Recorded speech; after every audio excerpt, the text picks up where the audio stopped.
Hola misioneros, ¿cómo están ustedes? Me da mucho gusto poderme juntar con ustedes en este miércoles de ceniza, 17 de febrero del 2021, para profundizar con ustedes el significado de esta fiesta. Y esta plática va a estar dividida en dos. En primer lugar, el significado de la ceniza a través de las raíces bíblicas de la ceniza, y en segundo lugar, cómo vivir mejor la Cuaresma a partir de las lecturas de la misa del día de hoy. Soy el Padre Miguel Subirac, soy promotor vocacional de la Legión de Cristo y estoy aquí para hacer este camino con ustedes. Para ello quisiera que dentro de nuestro corazón estuviera siempre presente la oración "Permíteme acompañarte", que sea la jaculatoria, la oración que esté en nuestro corazón constantemente repitiéndose en nuestro corazón durante esta Cuaresma y en especial en este miércoles de ceniza. Permíteme acompañarte. Por eso, lo primero que hay que pensar es quién es el que dice permíteme acompañarte. Y esa persona que dice permíteme acompañarte no es una persona ideal, no es una persona perfecta, no es una persona completamente ya cristiana, sino es usted y soy yo. Son ustedes como familia y soy yo. Es ustedes como familia misionera, juventud misionera, color, fuego misionero y yo. Nosotros en nuestras circunstancias, con nuestras dificultades y nuestras alegrías, con las circunstancias concretas de estar viviendo esta pandemia y que se está alargando demasiado y que quizá a mí ya me ha generado angustia, ya me ha generado dolor, ya me ha generado confusión, ya me ha provocado duelo. O quizá yo, que he sabido adaptarme a las circunstancias, que la muerte todavía no ha llegado a mi puerta, pero que escucho la muerte alrededor, que escucho la enfermedad alrededor y que me genera, a mí, misionero, me genera confusión, me genera dolor, me genera miedo, ¿no? Entonces, esa es la persona que dice permíteme acompañarte en estas circunstancias concretas de mi vida. En segundo lugar, ¿con quién decimos permíteme acompañarte? Y lo decimos con toda la iglesia, lo decimos en concreto con nuestra iglesia doméstica, que puede ser nuestra familia, lo decimos en concreto con nuestro equipo de misiones, lo decimos en concreto con nuestro equipo de reino, lo decimos en concreto con nuestro colegio, con nuestro equipo del colegio. Lo decimos con unas personas en específico que se convierten en nuestros hermanos por el don de la fe y por el don del bautismo. Y entonces ya no soy yo con mis circunstancias limitadas, importantes porque son las mías, sino que es además acompañando a todos mis hermanos, a todos mis compañeros, a todos los discípulos de Jesús que nos rodean, que queremos hacer esta misión juntos. Y por eso yo tengo que acercarme también a ellos, relativizando mi dolor para poderme acercar al suyo, para poder acompañarle, relativizando mi alegría para poder quizá acompañar la alegría, el dolor, el sufrimiento, la angustia de otra persona. Permíteme acompañarte. ¿Y a quién se lo decimos? Se lo decimos a Jesús. Se lo decimos a Jesús para el que nada de lo humano le es indiferente. Para que absolutamente nada de lo que estamos viviendo, sea alegría, sea tristeza, sea dolor, sea confusión, nada de eso le es indiferente. Porque Él lo ha querido vivir. Porque Él ha querido hacerse hombre y acompañarnos también en esto. Él es el primero que nos acompaña. Y esta oración de permíteme acompañarte, la pregunta es ¿hasta dónde? ¿No? La última pregunta introductoria para esta plática es ¿hasta dónde te tengo que acompañar? Y sin lugar a duda el momento más difícil, más costoso y el que genera más rechazo al hombre es acompañar a Jesús hasta la cruz. Sin embargo, no es allí hasta donde tenemos que acompañar a Jesús. Tenemos que acompañar a Jesús hasta la resurrección. Sin lugar a duda la resurrección pasa por la cruz, pero es hasta la alegría de la resurrección, hasta el milagro de la resurrección, hasta la esperanza de la resurrección. De esta manera nosotros podremos vivir nuestras circunstancias concretas con el horizonte esperanzador, hermoso y brillante del cielo, de la resurrección del Señor. De esa manera podremos también enfrentar nuestras circunstancias concretas de todos los días con la esperanza de que el Señor está haciendo grandes cosas a través de ellas. Entonces esto quisiera yo que sirviera como marco de la plática, esta oración. Permíteme acompañarte. En segundo lugar, quisiera profundizar con ustedes las raíces de la fiesta del miércoles de ceniza, porque pues es un día extraño para el católico. Vamos todos a misa y aparecemos todos al final con una cruz aquí en la frente, con una señal grisácea, una señal negra de una cruz que está hecha con ceniza. ¿Qué significa esa ceniza en esta fiesta de miércoles de ceniza? Para eso quisiera invitarles a ir a las raíces bíblicas de la ceniza para poder entender mejor por qué nos ponemos ceniza. En primer lugar nos vamos a ir a Génesis, capítulo 3, versículo 19. En este momento nos encontramos a Adán, que acaba de comer del fruto prohibido, y toda la creación se está reconfigurando, toda la creación está viéndose afectada por ese pecado original.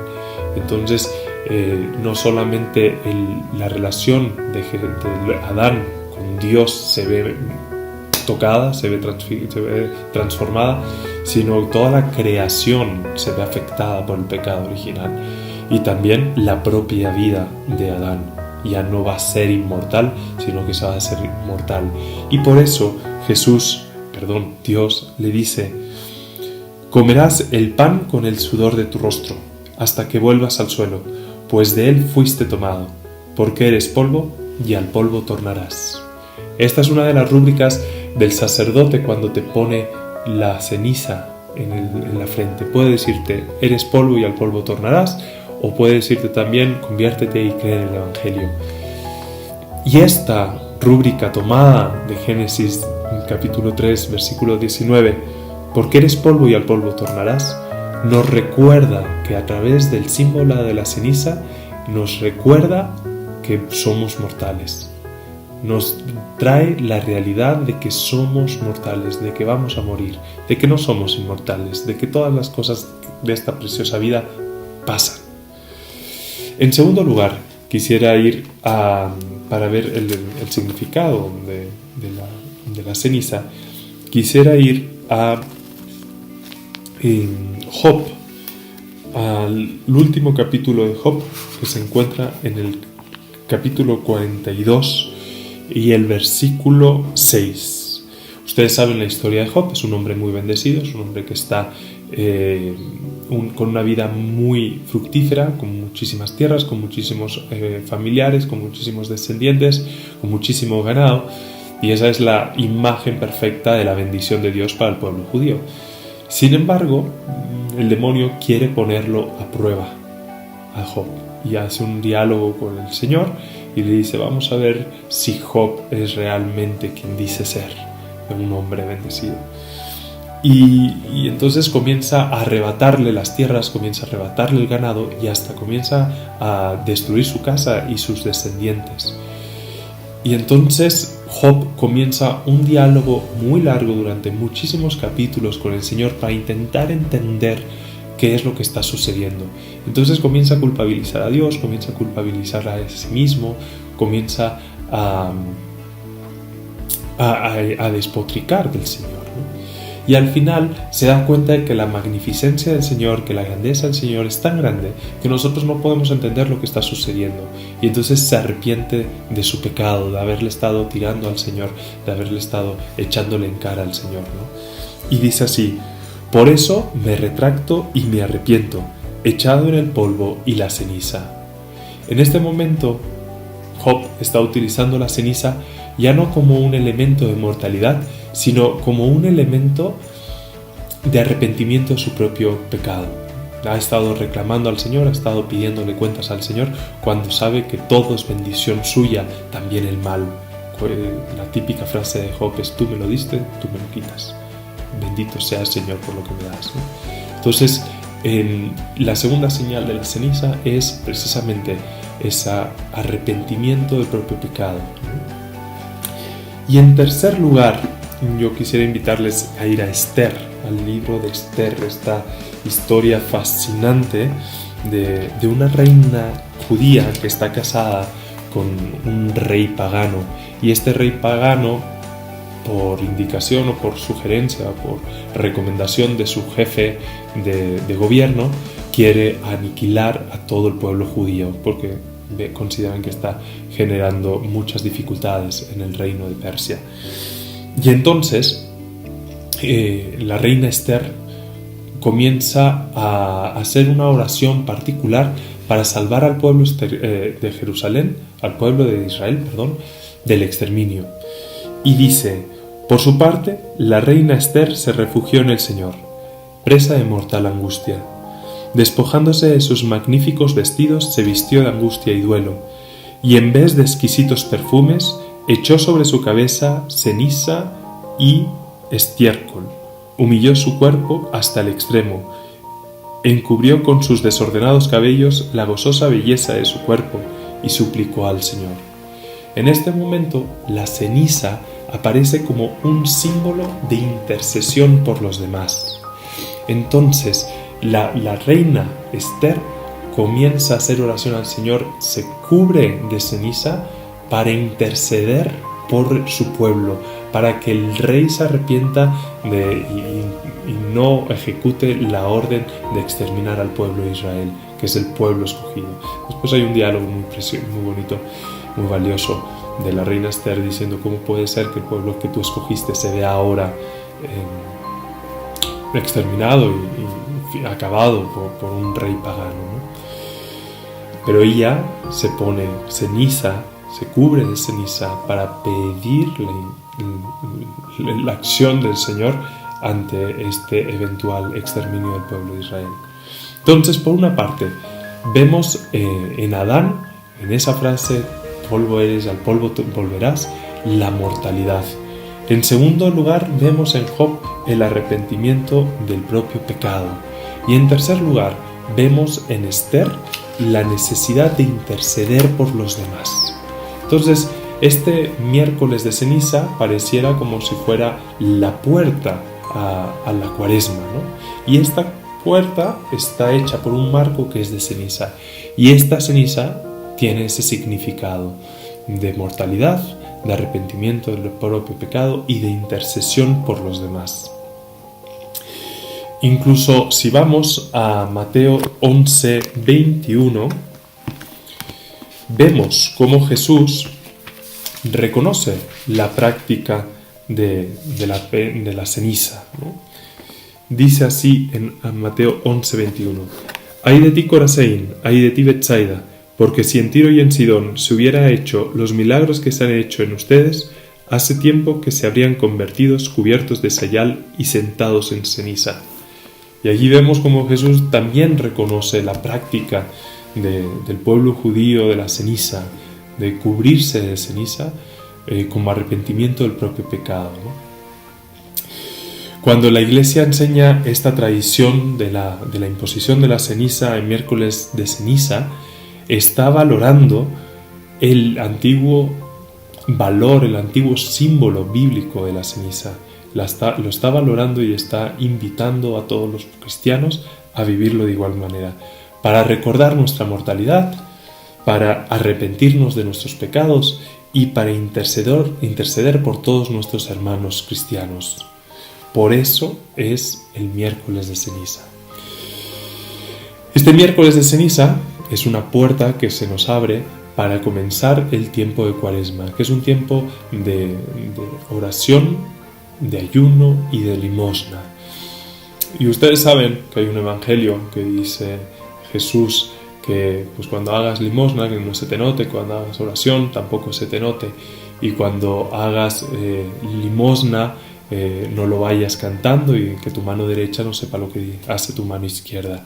Y eso lo veremos más adelante. Primero quisiera irme a las lecturas de este día, de miércoles de ceniza que se leen y se proclaman en la misa, porque creo que también nos pueden dar la correcta interpretación y vivencia de estos días de Cuaresma. Para ello vamos a tomar la primera lectura que se proclama en la misa el miércoles de ceniza y que se encuentra en el profeta Joel capítulo 2 del versículo 12 al 18 y dice así: Esto dice el Señor, todavía es tiempo, vuélvanse a mí de todo corazón, con ayunos, con lágrimas y llanto, enluten su corazón y no sus vestidos. Vuélvanse al Señor Dios nuestro, porque es compasivo y misericordioso, lento a la cólera, rico en clemencia y se conmueve ante la desgracia. Quizás se arrepienta, se compadezca de nosotros y nos deje una bendición, que haga posibles las ofrendas y libaciones al Señor nuestro Dios. Toquen la trompeta en Sión, promulguen un ayuno, convoquen la asamblea, reúnan al pueblo, santifiquen la reunión, junten a los ancianos, convoquen a los niños, aun a los niños de pecho. Entre el vestíbulo y el altar lloren los sacerdotes, ministros del Señor, diciendo: Perdona, Señor, perdona a tu pueblo. No entregues tu heredad a la burla de las naciones, que no digan los paganos: ¿dónde está el Dios de Israel? Y el Señor se llenó de celo por su tierra y tuvo piedad de su pueblo. Bien, en esta primera lectura que proclamamos el miércoles de ceniza, todos los miércoles de ceniza proclamamos la misma primera lectura, vemos precisamente cómo el pueblo de Israel se reúne comunitariamente para pedir la clemencia del Señor, el perdón del Señor, para pedir la intercesión del Señor. Y eso por una parte, ¿no? Cómo se reúne el pueblo de Israel, cómo nosotros también nos reunimos el miércoles de ceniza. Y en segundo lugar, se repite mucho: vuelvan su corazón, regresen al Señor, vuélvanse al Señor Dios nuestro, como si supiera el profeta y el Señor a través del profeta que el humano se pierde, que el humano se distrae, que el humano se desnortea, ¿no? Y por eso es necesario regresar al Señor. Eso es lo que permite que a través de los signos visibles del ayuno, de la oración, de la limosna, pues regresemos nuestro corazón también de una manera interna, ¿no? Como somos espíritus encarnados, pues cuando comenzamos a experimentar la oración, a experimentar el ayuno, a experimentar la limosna, pues también vemos como nuestro corazón se resiste, ¿no? Se resiste porque nos está recordando con el ayuno que tenemos que comer, que tenemos que beber, ¿no? Y nos está recordando con la limosna pues que eso era mío y que pues voy a perder esa posibilidad, y entonces se resiste nuestra persona a darlo, ¿no? Y la oración, pues como es una cuestión espiritual, pues es posible que nuestro cuerpo diga: oye, quiero hacer otras cosas en este momento, ¿no? Y sin embargo es muy necesario el ayuno, es muy necesario la limosna y es muy necesaria la oración. Y de esta manera podemos pues dejar de escuchar al cuerpo que siempre nos reclama muchas cosas, ¿no? Y comenzar a escuchar a Dios. Porque si hacemos el ayuno, el cuerpo nos va a decir: oye, tienes que comer, oye, tienes que beber, ¿no? Y nosotros, cada vez que el Señor reclama en este ayuno, en este momento de oración o en este momento de limosna a nuestro cuerpo que reclama lo suyo, podemos recordar, hacer presente que toda la iglesia está orando, está ayunando y está dando limosna para que podamos arrepentirnos de nuestros pecados y convertirnos al Señor. De esta manera recordaremos nuestra mortalidad y también recordaremos que tenemos que tenemos que volver a Dios, personalmente, pero también comunitariamente. Miércoles de ceniza es esta puerta que nos abre la temporada de Cuaresma. Por eso, miércoles de ceniza es el ayuno público, en la asamblea, como dice en esta primera lectura, como cuerpo místico de la iglesia que comienza a ayunar y que comienza a orar y que comienza a hacer limosna. Pero sin embargo, esta puerta nos abre a todo un periodo dentro de la iglesia que se llama la Cuaresma y que es lo mismo pero en privado. Esto es lo que vemos precisamente en este Evangelio del día de hoy, en el Evangelio que se encuentra en Mateo 6 en adelante, ¿no? Y dice: en aquel tiempo dijo Jesús a sus discípulos: tengan cuidado de no practicar sus obras de piedad delante de los hombres para que los vean. De lo contrario, no tendrán recompensa con su Padre Celestial. Por lo tanto, cuando des limosna, no lo anuncies con trompeta, como hacen los hipócritas en las sinagogas y por las calles para que los alaben los hombres.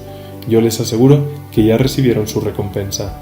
Tú, en cambio, cuando des limosna, que no sepa tu mano izquierda lo que hace tu derecha, para que tu limosna quede en secreto, y tu Padre, que ve en lo secreto, te recompensará. Cuando ustedes hagan oración, no sean como los hipócritas a quienes les gusta orar de pie en las sinagogas y en las esquinas de las plazas para que les vea la gente.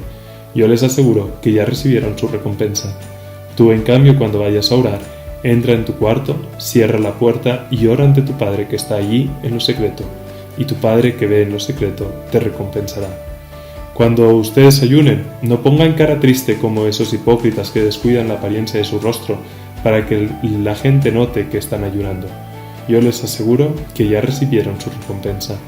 Tú, en cambio, cuando ayunes, perfúmate la cabeza y lávate la cara, para que no sepa la gente que estás ayunando, sino tu Padre que está en lo secreto, y tu Padre que está en lo secreto te recompensará. Bien, en este Evangelio, la Iglesia, que lo proclama todos los miércoles de ceniza, está invitando a vivir precisamente ese ayuno, esa oración y esa limosna en secreto, ¿no? En privado. Pero fíjate que no dice no ayunes, no ores o no des limosna, sino cuando ores, cuando hagas limosna, cuando hagas ayuno, ¿no? Está dando por supuesto la práctica de estos medios de penitencia, ¿no? Es decir, Jesús está dando por supuesto que sus discípulos ayunan, sus discípulos oran y sus discípulos dan ayuno, dan limosna, ¿no? De hecho, Jesús mismo ayunó en el desierto por 40 días, ¿no? De aquí viene el significado de la cuaresma, ¿no? Igual que Jesús ayunó y se fue al desierto durante 40 días, nosotros comenzamos a hacer un desierto particular de oración, de ayuno y de limosna durante estos 40 días, ¿no? Que también hace referencia a los 40 años que pasó el pueblo de Israel en el desierto. Y Jesús espera de sus discípulos, de sus misioneros, eso, en secreto, no con dobles intenciones, no para que me vea la gente, porque lo que quiere es que tengamos una relación personal con Él. En estas tres prácticas es muy fácil caer en que me vean los demás, en la apariencia, ¿no? Pero eso me pone en relación con los demás, no en relación con Dios. Por eso esta plática quise titularla "Permíteme acompañarte", para ponernos en relación al Señor. Permíteme acompañarte al desierto, permíteme acompañarte en tu ayuno, permíteme acompañarte en tu oración, permíteme acompañarte en tu sacrificio, ¿no? En tu limosna. Lo más importante es que estas tres prácticas de la Cuaresma nos pongan en relación bien con el Señor, no en relación torcida con los demás para que los demás me vean, sino en relación correcta con el Señor. Fíjense que en el desierto Jesús experimenta esas tres tentaciones precisamente para convertir las piedras en pan, y nosotros tenemos el ayuno, y después de conquistar todos los reinos de la tierra que podía haber, ¿no? Y es precisamente el ejercicio de la limosna, desprendimiento, en vez de acaparar, desprendernos. Y en tercer lugar, en esas tentaciones, el Señor fue tentado con el orgullo, ¿no? Demuestra que eres el Mesías, ¿no? Y la Iglesia nos invita a orar, ¿no? A ponernos en relación correcta con el Señor. No importa lo que reconozcan o no reconozca el mundo, sino lo importante es que nos reconozcamos nosotros, hijos amados del Padre. Y por último, en esta reflexión de Cuaresma, de inicio de Cuaresma, nos vamos a la segunda carta del apóstol San Pablo a los Corintios. Y dice así: hermanos, somos embajadores de Cristo, y por nuestro medio es Dios mismo el que los exhorta a ustedes. En nombre de Cristo les pedimos que se reconcilien con Dios.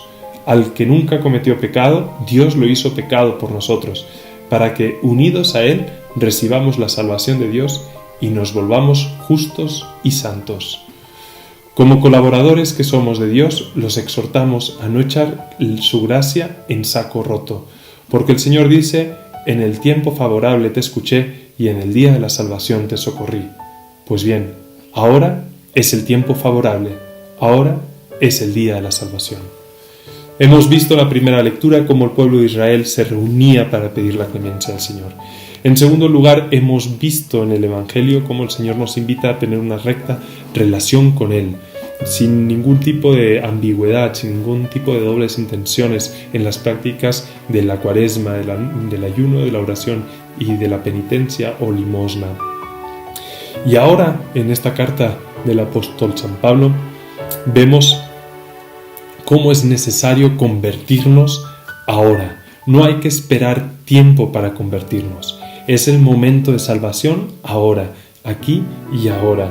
Este es el momento de convertirnos. No hay que estar esperando otro momento. No hay que esperar a mañana o cuando sean las circunstancias mejores, sino vivir nuestro día a día, vivir junto con toda la Iglesia este tiempo de salvación, este tiempo de conversión, juntos, en relación con el Señor, con esa oración en nuestro corazón.